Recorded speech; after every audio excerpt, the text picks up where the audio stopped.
I am the flag of the United States of America. I was conceived in the dreams of liberty and in the hopes of freedom. I was designed by the hands of Betsy Ross, and her sewing basket was my cradle. Although I was an urban orphan, I was adopted by the Continental Congress in 1777 and proclaimed the national emblem of a nation newly born on the continent, fighting valiantly for survival and destined to bring to all mankind a new concept of life, liberty, and the pursuit of happiness. I've been many places and I've seen many things. I have witnessed every event of America's history. I was there when they fired the shot heard around the world. I was there in the late twilight at Fort McHenry and inspired Francis Scott Key to write the immortal Star-Spangled Banner, now our national anthem. Ladies, I saw Molly Pitcher take the cannon swat from the hands of her dead husband and carry on the fight for freedom. I felt the biting cold at Valley Forge and gave warmth and comfort to General Washington and his tired and hungry Continental Army. I rode with Ethan Allen and the Green Mountain Boys, and I saw the signal that started the midnight ride of Paul Revere. I was flown on the decks of old Ironsides and from the mast of the Yankee and China Clippers. I blazed a trail with Davy Crockett and Daniel Boone. I led settlers coming west and crossed Death Valley in a covered wagon. I was carried through the halls of Montezuma to the shores of Tripoli by the United States Marines, and once I fell to the ground at Custer's last stand, and there were no living hands to pick me up.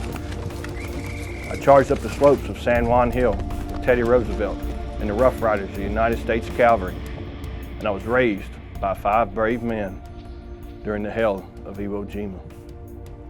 And I waved farewell to the 4 immortal chaplains who took off their life jackets, gave them to the young soldiers, locking arms, singing "Closer, My God, to Thee," slowly sank into the sea, into an honored glory.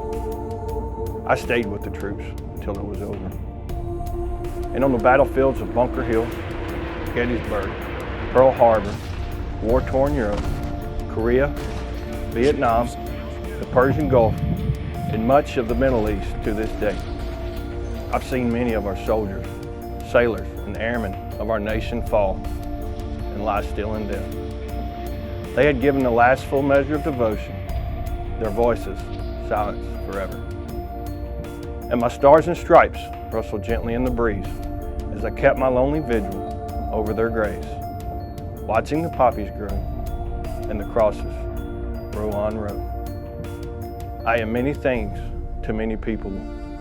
I'm an inseparable link in the chain that binds men to God and country. Each link welded in the fires of purity by the sacred hands of God Himself. And because I'm on the side of God, there are those that seek to destroy me.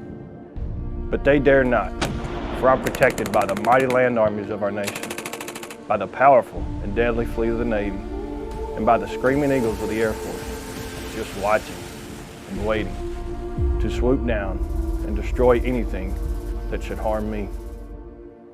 To some, I am yesterday, today, or tomorrow.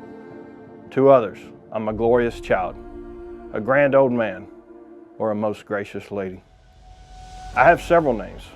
I'm called the Red, White, and Blue, the Stars and Stripes, the Star-Spangled Banner, but I'm most commonly known by a nickname given to me by an old sea captain, Captain William Driver, who's buried in Nashville's Old City Cemetery. Captain Driver called me Old Glory. I've changed much in my 247 years.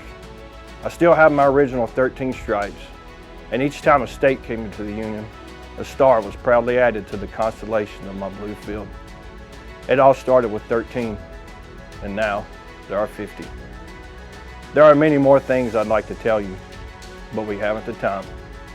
I'd like to see you again. I'm easy to find.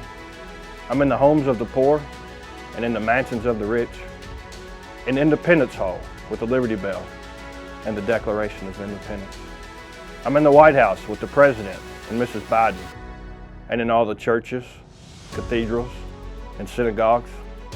I'm in the council of the Boy and Girl Scouts of America, and in all the schools where they pledge allegiance to me. And I am on the moon, where I am oh so lonely, for I'm the only one there.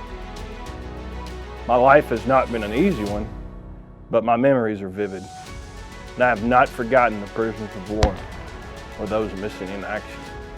For we must always remember them, lest their tears cause my stars to become clouded and my stripes to fade. I've draped the caskets of our nation's heroes, borne to their final resting place. The caskets of presidents, of admirals and generals, the humble private and the unknown soldier. And wherever free men gather, wherever there's justice, equality, charity, faith, hope, truth, or brotherly love, there too am I. And may history never write my obituary, for I'm the stars and stripes forever. I am Old Glory.